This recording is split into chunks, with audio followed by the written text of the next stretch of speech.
अखिल भूमंडलीय सर्व शिरोमणि मुनि समाज के संस्थापक आदि मुनीश्वर योगेश्वर सदगुरुदेव शिव मुनि महाराज की जय। उपस्थित मुनि वृंद, साधु सज्जन वृंद, संत वृंद, साधक वृंद, आध्यात्म ज्ञान के जिज्ञासुओं और प्रेमियों, सभी श्रोता वृंद, आप सभी को मेरा कोटिशः नमन, सप्रेम जय जीव। तो आध्यात्मिक चर्चा चल रही है और हम लोग सदगुरुदेव शिव मुनि महाराज रचित ग्रंथ वेदांत सिद्धांत के अंतर्गत अध्याय 15 पर चर्चा कर रहे हैं और शीर्षक दिए हैं सदगुरुदेव शिव मुनि महाराज ब्रह्म या ईश्वर का प्रत्यक्ष दर्शन, और बहुत विस्तार से समझा रहे हैं। तो उसी पर चर्चा चल रही थी और आगे चर्चा करने से पहले उसको पढ़ लेते हैं, एक थोड़ा सा आगे वाला पहले वाला है ना। तो गुरुदेव जो लिखे हैं, अथर्ववेद के मांडुक्य उपनिषद का मंत्र 2 देखिए, उसमें भी कहा है अयम आत्मा ब्रह्म। इसने और भी स्पष्ट कर दिया अयम आत्मा ब्रह्म, अर्थात यही आत्मा ब्रह्म है। यदि इसी आत्मा को ब्रह्म ना कहना चाहते होते तो यह आत्मा ब्रह्म है ना कहकर कहते कि वह आत्मा ब्रह्म है। यही आत्मा ब्रह्म है।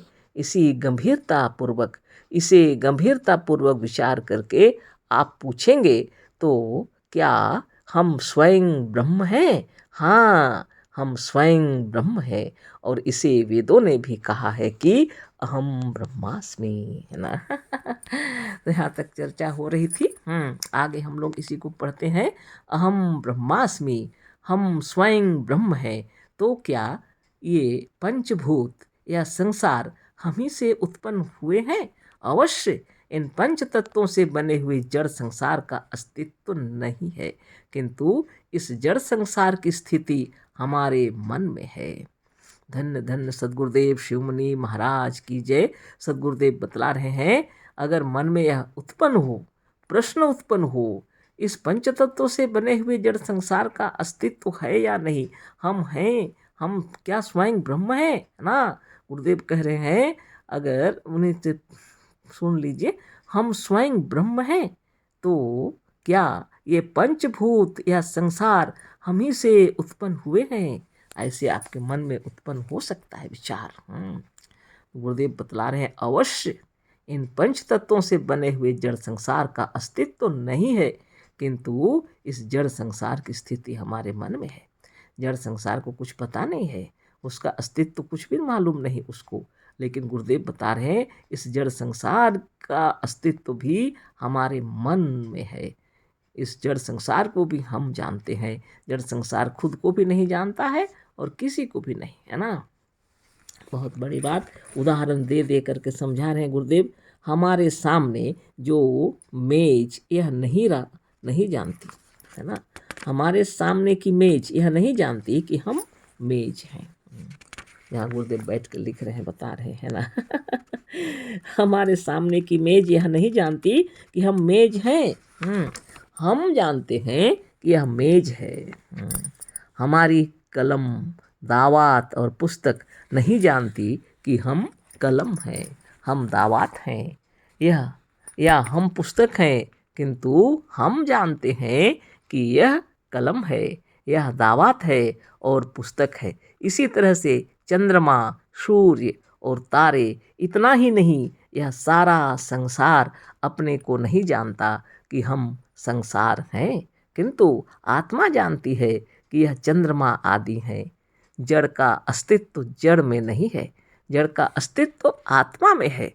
इस संसार का एक छोटा सा आदर्श नमूना ब्रैकेट में दिए हैं मॉडल, हमारा शरीर है।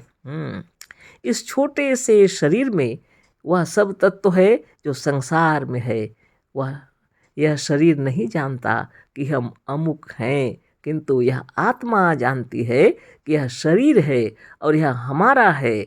अतः शरीर का अस्तित्व आत्मा के भीतर है।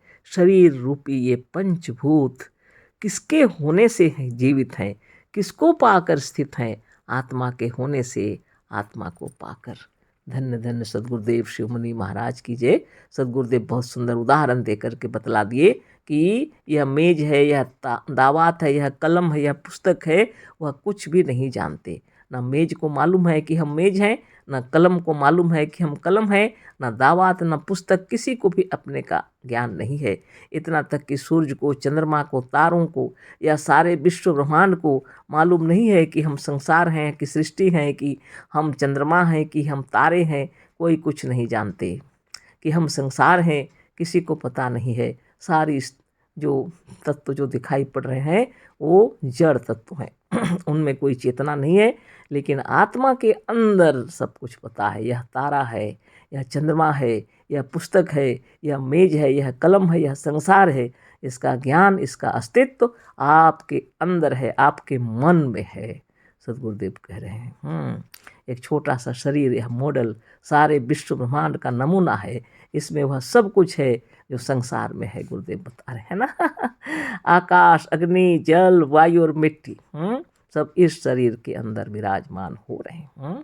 आकाश, वायु, अग्नि, है ना, जल, पृथ्वी, सब इसी शरीर में विराजमान है। उसी से शरीर बना है। यह पंच तत्वों से बना यह शरीर है। सदगुरुदेव बतला रहे हैं यह शरीर नहीं जानता कि हम अमुक हैं, किंतु यह आत्मा जानती है कि यह शरीर है और यह हमारा है। अतः शरीर का अस्तित्व आत्मा के भीतर है। शरीर रूपी ये पंचभूत किसके होने से जीवित हैं, किसको पाकर स्थित हैं? आत्मा के होने से, आत्मा को पाकर। जब तक शरीर में आत्मा है, शरीर निरोग, स्वस्थ, सुंदर होकर के, जीवित होकर के, सजीव होकर के रहता है। आत्मा के निकल जाने से सड़गल कर नष्ट हो जाता है ना। तो किसके होने से यह शरीर अस्तित्व में है? आपके होने से आपका शरीर अवस्था अवश्य ही स्थित है। और फिर पंचभूत आपके रहने से आप में स्थित हैं, है ना। और जब चले जाएंगे आप, तो यह भी लय हो जाएंगे आपके भीतर, है ना बहुत बड़ी बात है। आप ही के अंदर से निकले और आप में ही समा जाते हैं। सदगुरुदेव आगे लिख रहे हैं, आत्मा के निकल जाने से शरीर ना जीवित रहता है, ना स्थिर रहता है। शरीर रूपी पंचभूतों का जीवन और स्थिति आत्मा के अधीन है। समझाते हुए कितना सुंदर बता रहे हैं गुरुदेव कि आत्मा के निकल जाने से शरीर ना जीवित रहता है, ना स्थिर रहता है। बहुत बड़ी बात है। खूब विचार कर लीजिए। सदगुरुदेव शिवमुनि महाराज की जय। गुरुदेव बतला रहे हैं आत्मा के निकल जाने से शरीर ना जीवित रहता है, ना स्थिर रहता है। इसका मतलब है शरीर जीवित तो नहीं रहता, जब आत्मा निकल जाती है तो यह शरीर भी स्थिर नहीं रहता, यह भी सड़गल कर नष्ट हो जाता है, पंचभूत में विलीन हो जाता है। आगे लिखते हैं गुरुदेव, शरीर रूपी पंचभूतों का जीवन और स्थिति आत्मा के अधीन है। आत्मा ही के पूर्व कर्मों के इच्छानुसार यह बना है और आत्मा के ही आ जाने से यह पैदा होता है और बढ़ता जाता है, और जब तक आत्मा रहती है तभी तक इसका जीवन व स्थिति है। शरीर जो है आत्मा की महिमा से है ना। अपने कर्मों के, पूर्व कर्मों के अनुसार, इच्छानुसार यह जन्म धारण किया हुआ शरीर है ना, और बढ़ता है, और तब तक, जब तक आत्मा रहती है तब तक बढ़ता है।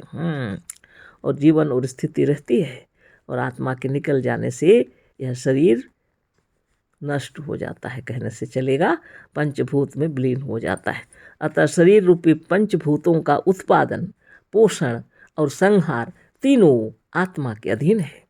गुरुदेव प्रमाणित करके बतला रहे हैं।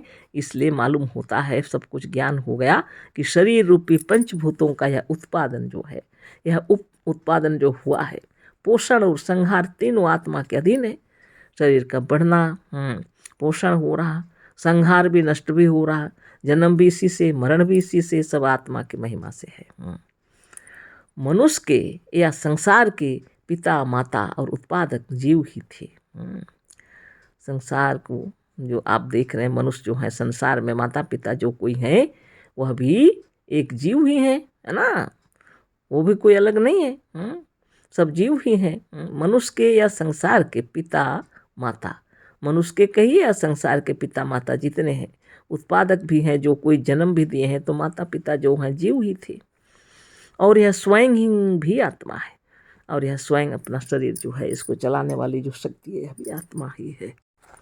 सबका सृष्टा जीव ही है ना। हमारे माता पिता हों, आपके माता पिता हों, यह संसार में जितने सबके माता पिता हों, सब जीव ही हैं। और स्वयं आप भी जीव हैं, हम भी जीव हैं। सद्गुरुदेव शिव मुनि महाराज की जय।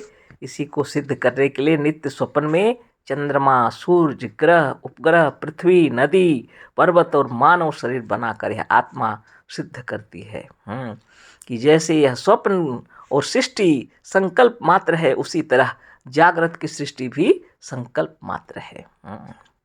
बहुत बड़ी बात है। मनुष्य के या संसार के पिता माता और उत्पादक जीव ही थे, और यह स्वयं भी आत्मा है, सबका सृष्टा जीव है। इसी को सिद्ध करने के लिए नित्य स्वप्न में चंद्रमा, सूर्य, ग्रह, उपग्रह, पृथ्वी, नदी, पर्वत और मानव शरीर बनाकर यह आत्मा सिद्ध करती है कि जैसे यह स्वप्न की सृष्टि संकल्प मात्र है, उसी तरह जागृत की सृष्टि भी संकल्प मात्र है और जीवों की कल्पना है ना।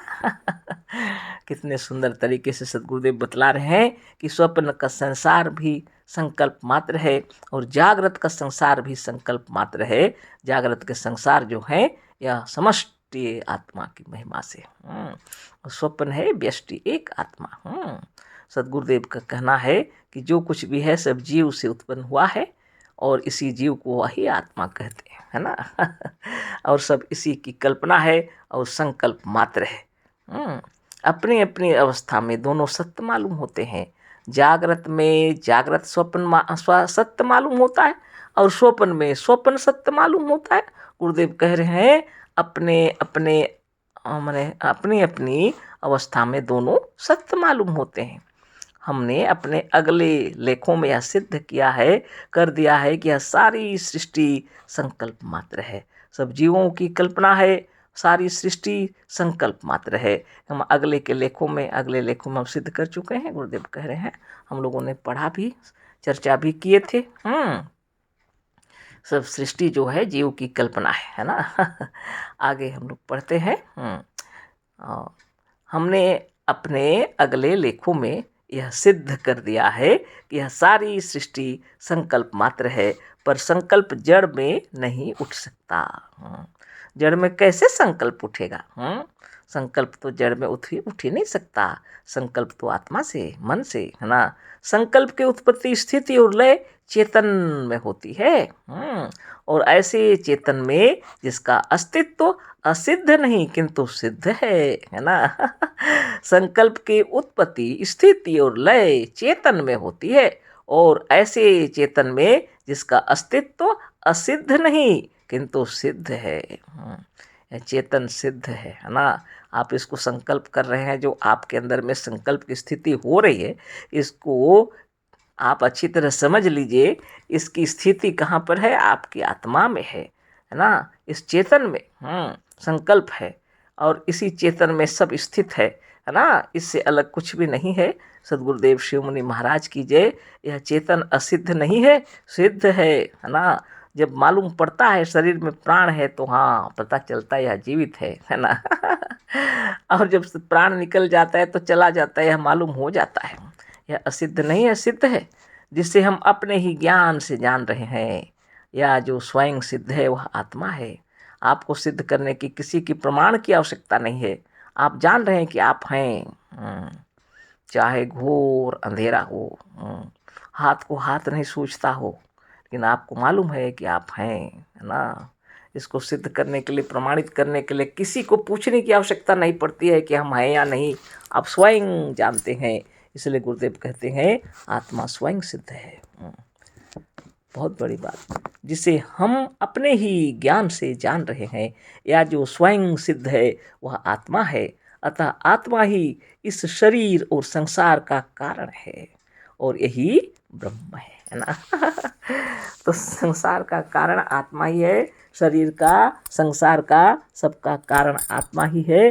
और इसी में लय होता है, इसी से निकला है, इसी में लय हो जाता है, इसलिए आत्मा ही ब्रह्म है ना। तो आगे फिर कर चर्चा होगी, आगे कल विचार करेंगे। अशेष धन्यवाद, कोटिशः नमन, सप्रेम जय जीव। सद्गुरुदेव शिव मुनि महाराज की जय।